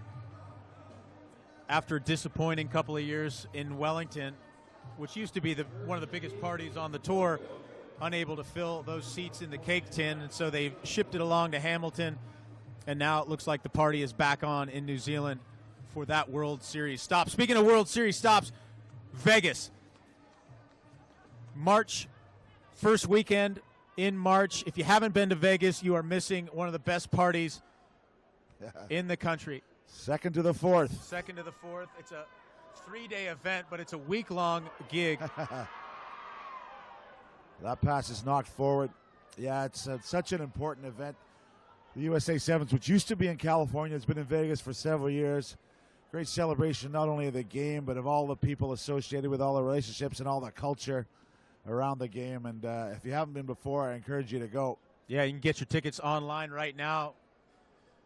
USA7s.com is the site, and if you go there, trust me on this one, the tickets aren't going to get any cheaper, so get them now. Make your plans, book your hotel rooms, start saving a little bit of extra money for the casino floor as well.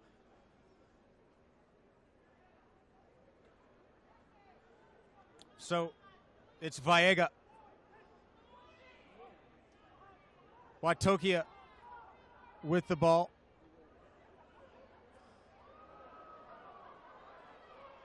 And wow, I'll tell you what, when Emerson squirted through for the last try, it was electric. He is a slippery customer, and he's proved it once again. A great try by Emerson.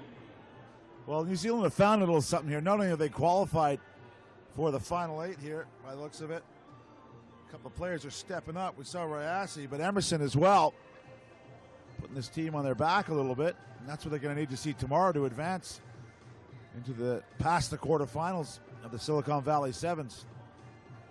So Mason Emerson, second try of the match, representing Hawke's Bay back in New Zealand.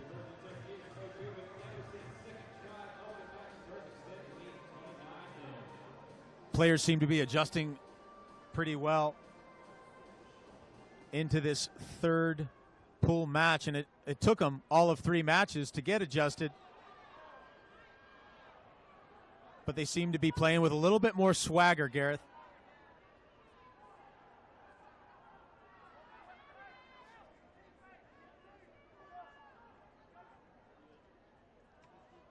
Oh, the no look and the no catch.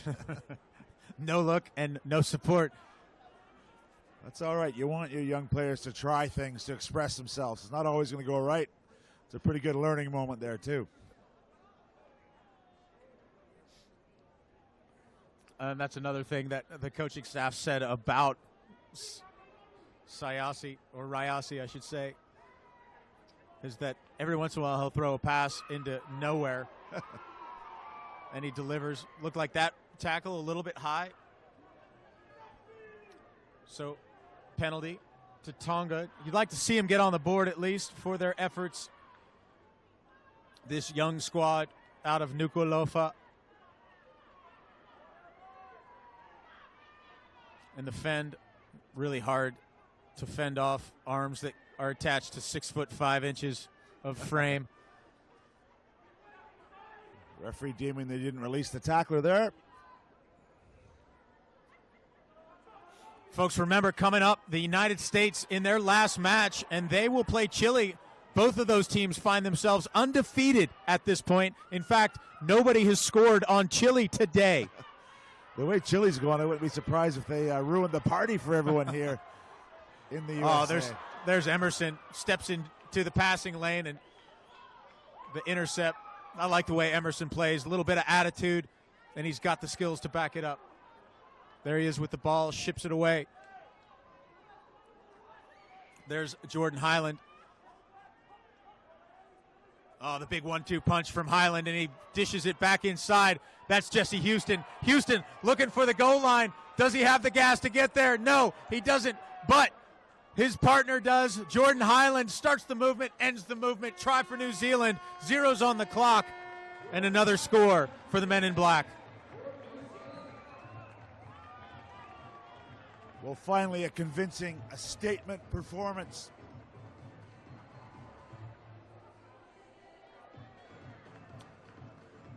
They've shared it around here, haven't they, Brian? Everyone's scoring. Everyone's backing up. Some tired legs out there.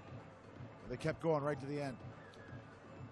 After the first two games, Gareth, you'd have to say that if anyone drew New Zealand in the next match, that maybe they'd feel pretty confident. But after seeing this New Zealand team dismantle their Tongan counterparts, you might be a little bit in for a surprise tomorrow.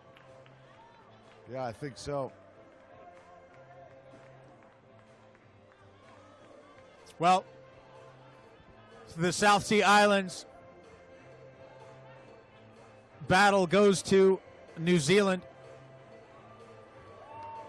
They beat Tonga 34-0 and stay alive in their quest for the quarterfinals. We've got one more match. It's the United States versus Chile. That's coming up in just a couple minutes. We'll step away. Don't you go anywhere.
So, Pool C, final match of the day here at the Silicon Valley Sevens Day 1 pool competition.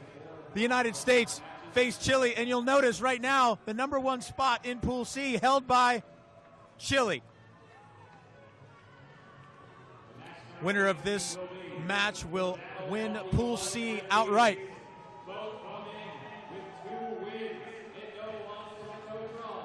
Teams in the tunnel on their way out to the field.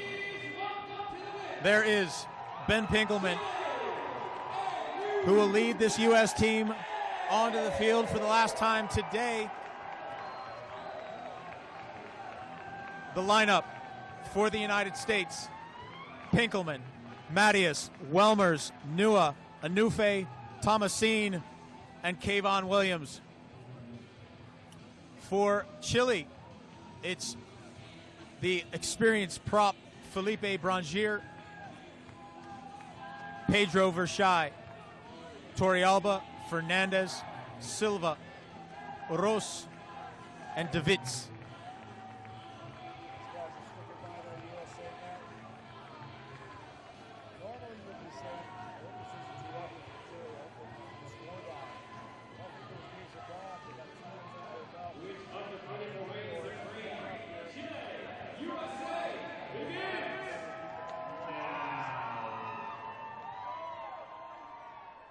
First time tonight we've seen Maka Anufe get the start, and he's such a dynamic playmaker, great footwork. Coach Mike Friday has called it breathtaking to watch. Thomasine digs in for the first tackle, and he's been great today. Has scored 5 tries in 2 matches. Over the ball, strong. Chile finds a way to get it back. Pressure defense. Here comes Mattias up hard. There's Pinkelman in the counterattack, and that is so good by Pinkelman, the master of the counter ruck. Great position. Fantastic stuff by Pinkelman. It starts with him. Thomasine joins in, and the ball won by the United States in a familiar scene. Ben Pinkelman is one of those players you can give him the greatest compliment by saying he's an absolute pain in the butt to play against. And his counter rucking there, the key moments, the key drives he's put in. Ben Thomasine and these guys are scoring the tries, but he is constantly the source of ball that's good for the USA. Nua. The run by Welmers on the dummy. Kayvon Williams, first touch of the ball this evening. Held up. No ruck.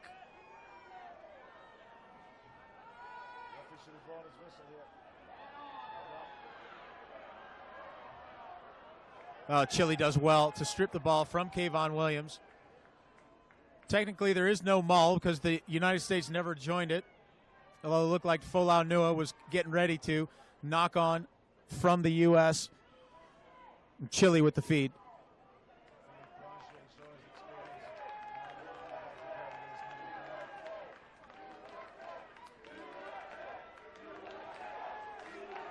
There is some proud Chileans. They're outnumbered perhaps, but they've got the flag cheering on the Condors. Ball out wide, and the kick forward by Fernandez. He tests Kayvon Williams' pace. Kayvon Williams there, though. Scoop up the ball, lays it back for number 8, Maka Anufe.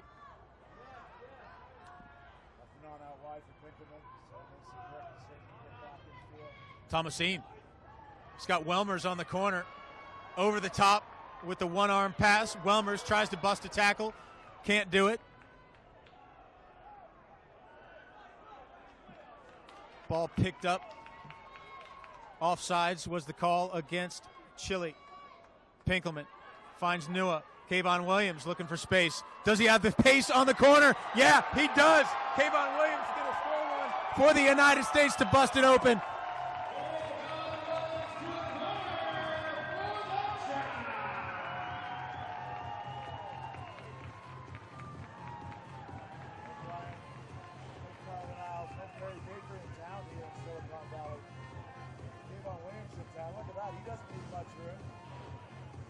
No, he does absolutely what he's been asked to do, which is to back your own pace, turn the jets up, get down the touchline, and put one down, and Kayvon Williams does well. Folau Nua from the left-hand touchline, difficult conversion angle. Well struck, but just drifts across the post, and so it's 5-0, and the first time today that Chile has allowed a try.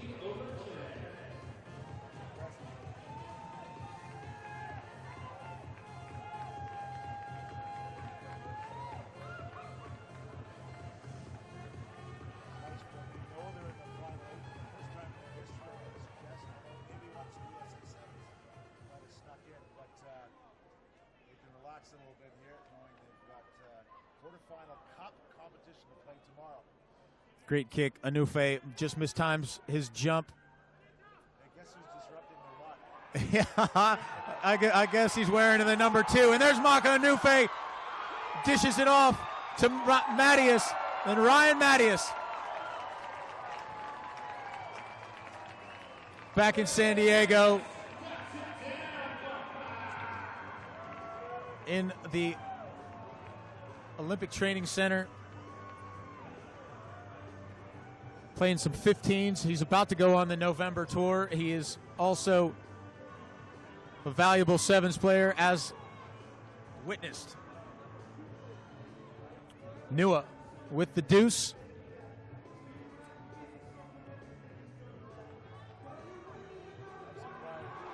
Oh, yeah, that is really difficult. I think did he call it?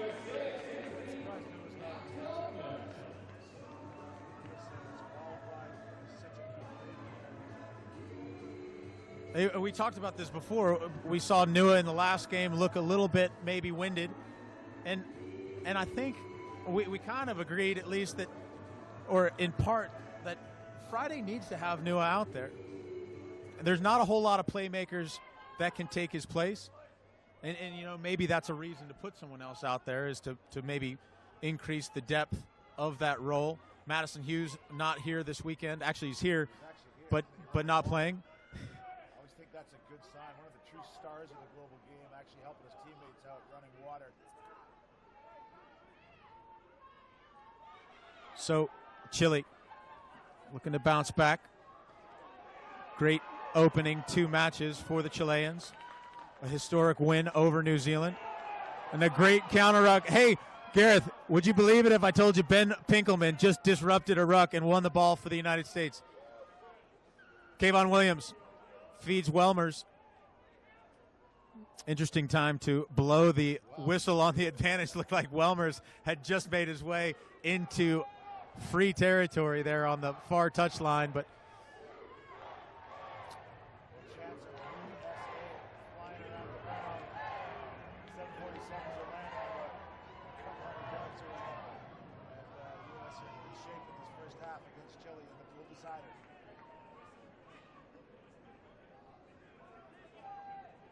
so we've got a line out.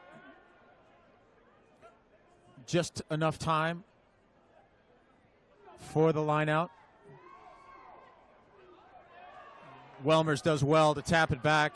Great job staying on the job by Sergeant Welmers. And there is Maka Anufe, stretches his legs out, splits the gap, and the third try for the United States in this first half of play.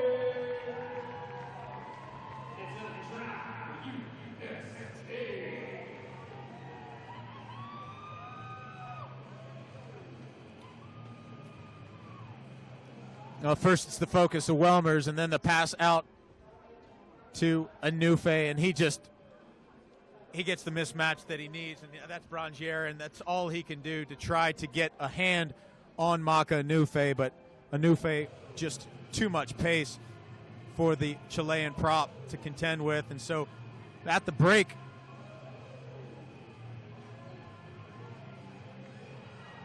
the other post. Nua nails the second post on purpose, of course, but he can't get it to ricochet in this time. So it'll remain 17-0 at the half. The United States way out in front of Chile. Third match of pool play. Last game of the night here at the Silicon Valley Sevens. There is the aforementioned Madison Hughes wearing the yellow, toting the water, and the coach, Mike Friday. The man from Bromley. I love it. This guy from London and Bromley telling these big American dudes from all over how to play this great game of sevens. The Giza. Well, you would know. Gareth playing for Coach Friday at Wasps. Well, he wasn't my coach. He was my scrum half. And he liked to talk back then, too. And he was never wrong. The funny thing is, the reason why I said that is because today he said you played for him at Wasps, which I think he probably thought you did.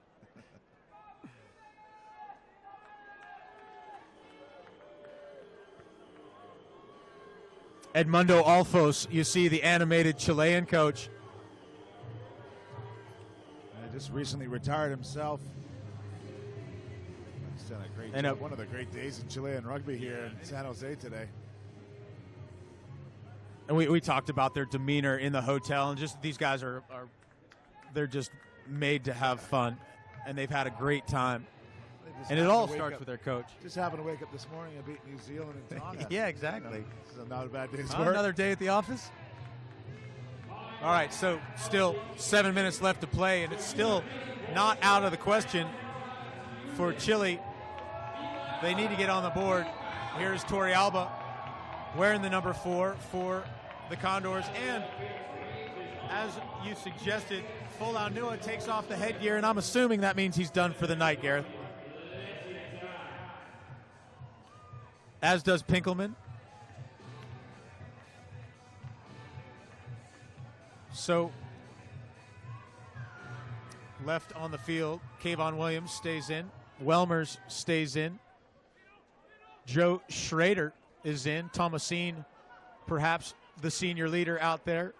And that one's going to be a penalty. It was knocked on, and he took the advantage away by playing it. So, advantage to Chile. Brangier, don't fall asleep, United States. Here comes Chile once again. Felipe Brangier, the try scorer for the winner against New Zealand. And he inspires the troops. They go quickly. Torrealba with the 2-point conversion, and now it's a game once again. Well, of course it was Felipe Brangier. He's the inspiration here, the senior man.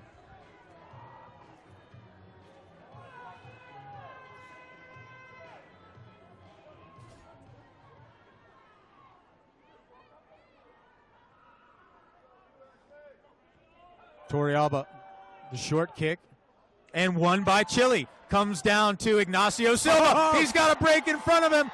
Lots of space. United States, their defense collapses well, but it's Brangier in the corner once again. You got to be kidding me. Mike Friday's scratching his head right now. Wait, didn't we just have a 17-point lead? Yeah. These are the cardiac kids. Forget the Condors. Yep. Ignacio Silva, the man they call Nacho, and loitering on the corner wisely is Felipe Brangier, the charismatic captain for this Chilean team. And just like that, it's now a one-try game. Brian, do you think those guys got up this morning and said, hey, let's go watch the sevens, you know? I'm Chilean. Maybe it'll be a good day. I don't know. I don't know how good we are. And the sideline conversion goes through from Torrealba. Everything going right in this first 2 minutes for Chile. Rugby is life for these guys right now. See that sign?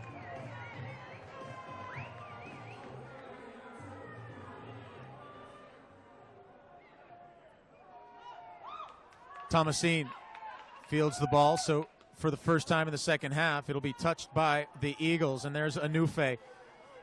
Finds Mattias and Kayvon Williams. The shake and the bake, trying to find some space. Instead, back to Chris Matina. Matina. He'll test the Chilean defense. Ball rolls back. It's Anufe. Williams goes out to Sergeant Welmers. And now Joe Schrader tests Brangier, bucks him off. And then back to Williams.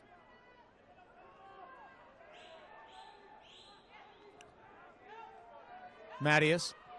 Looks to split the defense. And there's Anufe. Anufe.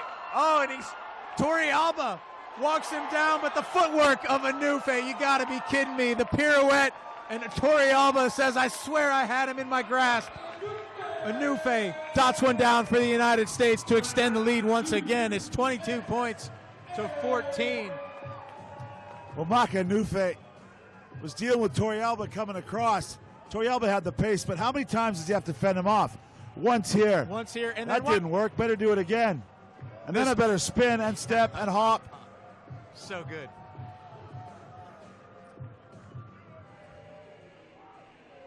How about the speed of Torrealba? I mean, Maka Anufe is no slouch. And Torrealba just walked him down.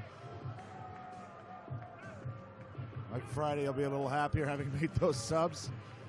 So now it's Thomasine who will attempt the conversion. Struck well, but sprays just a bit to the left. All right, so it is 8 points. Yeah. So Chile, 2 tries and they win. 2 tries. Well, we just saw him. We just saw him score 2 tries in 2 minutes. So certainly not out of the woods yet. If you're the U.S., certainly making it exciting for the fans that have stuck around to watch this late game. Actually,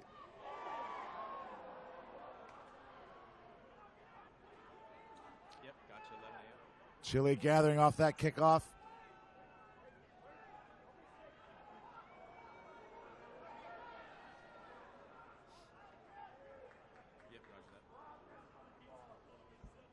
All right, Chile with the ball. Matina wraps him up. Almost worked. Knock on, says the referee. 2 knock-ons. So first knock by Chile, next knock by the U.S., and we'll bring it back. Matai Liuta thought he had one down under the post. That certainly would have let the U.S. breathe a little bit easier.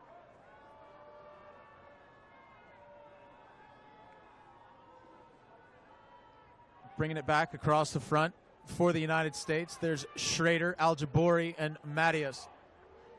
The feed from the scrum half, who at this point is Stephen Thomasin. Chile trying to disrupt there ahead of the put-in. Yeah, they got to do something. So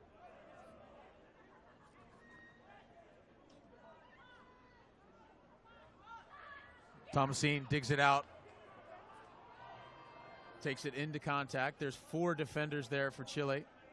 Schrader with the ball from the back. And now, Chris Matina. And Matina will go over the line for the first time today. Chris Matina scores for the United States.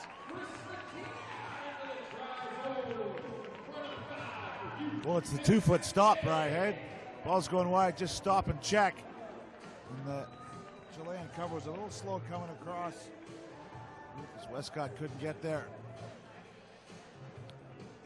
Really respect the work that Chris Matina's done. Came out of the college ranks and just sticking around on the East Coast in the Olympic Development Academy there. Been playing sevens and trying to bust his way onto this U.S. Eagle sevens team, and had some good minutes in the first match against Tonga. And now crosses over for the United States, Chris Matina. So Thomasin, with just a few ticks on the clock, will kick off. It's fielded by Chile, and working over the ball is Matai Liuta. Chile draws the penalty. Ignacio Silva goes quickly, tries to fend off Liuta. Liuta manages to hold on. Silva to the ground. And now it's Uros.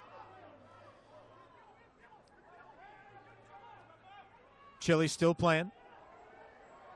Francisco Metuaze.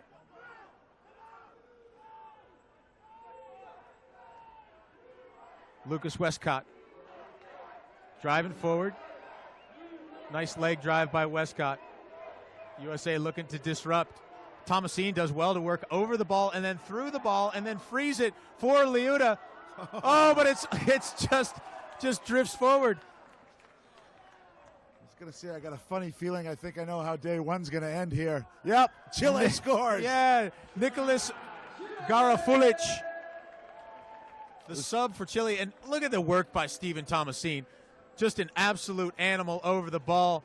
It's freed up there. Liuta picks it up, tries to give it to Martin Yosefo. Instead, it ends up on the ground, and then Garafulic scoops it up. And Chile, a well-deserved try. And you got to give Chile credit.